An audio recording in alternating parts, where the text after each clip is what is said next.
Tax return की processing को समझते हैं कि कैसे एक इनकम टैक्स डिपार्टमेंट जो है एक रिटर्न को प्रोसेस करता है। तो ये जो रिटर्न प्रोसेसिंग का वर्क होता है वो सीपीसी सेंट्रल प्रोसेसिंग जो सेंटर है बेंगलोर में, वही रिस्पॉन्सिबल है सारे जो भी प्राइमरी असेसमेंट होते हैं उसके लिए।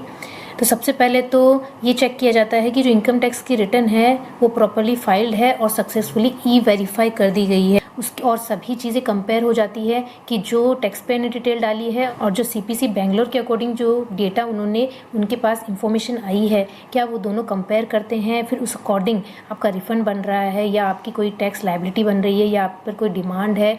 इस तरह पूरी कैलकुलेशन की जाती है और फिर उसके बाद आपको इंटीमेशन भेजा जाता है, और ये इंटीमेशन जो है वो मेल के थ्रू भेजा जाता है। जो भी ईमेल आप इनकम टैक्स के पोर्टल पे अपडेट करते हैं उसी ईमेल पर इंटीमेशन आता है सेक्शन 143 सबसेक्शन 1 का, और इवन आपको मैसेज भी किया जाता है मोबाइल नंबर पे, जो अपडेटेड मोबाइल नंबर है, कि आपका इंटीमेशन आपकी रजिस्टर्ड ईमेल आईडी पर भेज दिया गया है। तो आप सबसे पहले तो आप अपनी ईमेल्स चेक कीजिए, अपना मोबाइल चेक कीजिए कि क्या आपको ऐसा कोई मैसेज या कोई ईमेल आया है इंटीमेशन का, क्योंकि हमारे जनरली जो टैक्स पेयर्स है जो अवेयर नहीं होती इन चीज़ों के बारे में, तो वो जैसे ही कोई नोटिस दिखता है, क्योंकि 143 सबसेक्शन 1 भी एक तरह का नोटिस है, एक तरह का इंटीमेशन है, तो वो नोटिस के नाम से ही एक तरह से घबरा जाते हैं कि इनकम टैक्स डिपार्टमेंट से ये क्या है। ये एक तरह का नॉर्मल इंटीमेशन है कि सीपीसी बेंगलोर की तरफ से जो कैलकुलेशन की गई है और जो आपने अपनी रिटर्न डिटेल्स सबमिट की है उन दोनों को कंपेयर किया जाता है। अब आप यहाँ पे देख सकते हैं कि 7 जुलाई को ही रिटर्न फाइल की गई और रिटर्न ई-वेरीफाई भी 7 जुलाई को की गई। अब उसको आप देख सकते हैं कि करीब 1 मंथ होने वाला है लेकिन रिटर्न प्रोसेस नहीं हुई है, जबकि केवल रिफंड जो है वो 20 रुपीज़ का है। लेकिन एग्जाम्पल आप देख सकते हैं कि रिटर्न फाइल हुई 21 जुलाई को और रिटर्न वेरीफाई हुई है 21 जुलाई को ही, और फिर ये भी रिटर्न प्रोसेस नहीं हुई है जिसमें इनका रिफंड बन रहा है 24,260 रुपये।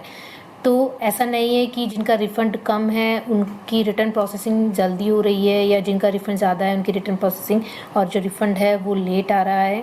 ऐसा नहीं है, क्योंकि जुलाई मंथ में अभी तक जो भी रिटर्न्स फाइल हो रही है, क्योंकि वो उनमें से कोई 90% ऐसे टैक्स पेयर्स है जिनकी रिटर्न्स अभी तक प्रोसेस में नहीं गई है, क्योंकि रिटर्न प्रोसेसिंग का जो टाइम है वो इनकम टैक्स डिपार्टमेंट के पास इनफ है। जनरली जब अब आप रिटर्न फाइल करते हैं उससे मैक्सिमम 45 डेज़ में रिटर्न प्रोसेस हो जाती है। जनरली डिपार्टमेंट ने इस जुलाई मंथ में, जून जुलाई मंथ में हमेशा ही ऐसा ही होता है कि डिपार्टमेंट अपनी प्रोसेसिंग की स्पीड को स्लो कर देता है, और जैसे ही जुलाई मंथ एंड होगा फिर अगस्त में मोस्ट ऑफ द हमारे टैक्स पेयर्स की रिटर्न जो है वह प्रोसेस भी हो जाती है और इन 1-2 मंथ में रिफ़ंड भी आना स्टार्ट हो जाता है। ऐसा नहीं है कि रिफ़ंड अभी इशू नहीं हो रहे हैं, रिफ़ंड अभी भी इशू किए जा रहे हैं, लेकिन जो स्पीड है रिफ़ंड इशू करने की वो स्लो हो गई है, क्योंकि ये जब तक आपकी रिटर्न प्रोसेस ही नहीं होगी तो रिफ़ंड कैसे इशू होगा। तो इसलिए प्रोसेसिंग की ही जो स्पीड है वो स्लो कर दी है डिपार्टमेंट ने, तो रिफ़ंड भी आपका डिले हो सकता है। तो लेकिन ये श्योर है कि 31 अगस्त से पहले पहले आपकी रिटर्न भी प्रोसेस हो जाएगी और आपका रिफ़ंड भी आपके अकाउंट में जल्द ही आएगा। बट मेक श्योर कि आपने अपनी इनकम टैक्स की रिटर्न जो है ई-वेरीफाई कर ली हो, क्योंकि यदि रिटर्न फाइल करने से विथिन 30 डेज़ के भीतर यदि ई-वेरीफाई नहीं किया तो लास्ट डेट पे निकल जाएगी और आपकी रिटर्न जो है वो इनवैलिड मानी जाएगी। यह है। अब हम इंटीमेशन की बात करते हैं कि जो इंटीमेशन है वो भी 3 टाइप के आपको रिसीव हो सकते हैं। एक ऐसा इंटीमेशन जिसमें आपको आपका रिफ़ंड जो बन रहा है वो इनिशिएट कर दिया हो,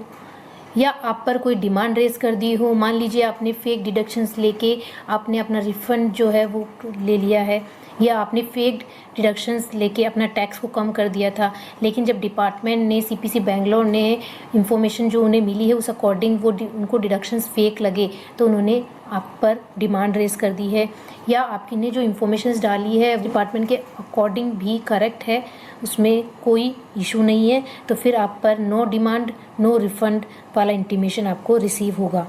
तो मान लीजिए यदि आपका रिफ़ंड बन रहा है तो आपको इस तरह का रिफ़ंड का इंटीमेशन मिल सकता है ग्रीन कलर में, you have a refund for this assessment year, और फिर आप अपना पूरा वहाँ पे कंपेयर रहता है कि एज़ पर डिपार्टमेंट क्या कैलकुलेशन थी और एज़ पर टैक्स पेयर क्या कैलकुलेशन थी। और यदि मान लीजिए आपकी कोई डिमांड बन रही है तो आपको इस तरह का इंटीमेशन देखने को मिलेगा कि you have a demand of this rupees for assessment year 2024-25।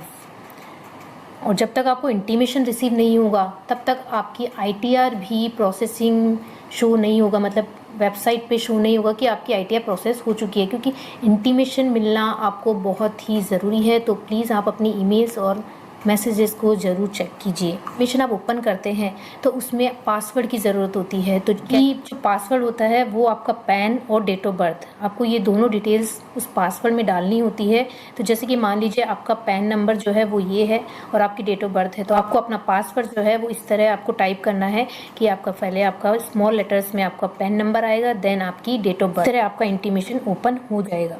और मान लीजिए कि 15 अगस्त तक भी आपकी ITR यदि प्रोसेस नहीं होती है, तो एक कॉमन रीज़न ये हो सकता है कि जो आपने इंफॉर्मेशन सबमिट की है अपनी इनकम टैक्स के रिटर्न में, वो टैली नहीं हो रही है विद 26AS या AIS से, तो उस कारण भी प्रोसेसिंग लेट हो सकती है। लेकिन यदि आपकी तरफ से सभी इंफॉर्मेशन करेक्ट है तो अगस्त के एंड तक आपकी ITR ज़रूर प्रोसेस होगी। लेकिन आप चाहें कि अभी जुलाई में ही हमारी ITR प्रोसेस क्यों नहीं हो रही है, तो डिपार्टमेंट की तरफ से ही प्रोसेसिंग की स्पीड अभी स्लो है। तो आई होप आज आपका जो डाउट है वो क्लियर हुआ होगा प्रोसेसिंग के रिगार्डिंग, रिफ़ंड के रिगार्डिंग। और भी इसी तरह का कोई नया अपडेट आता है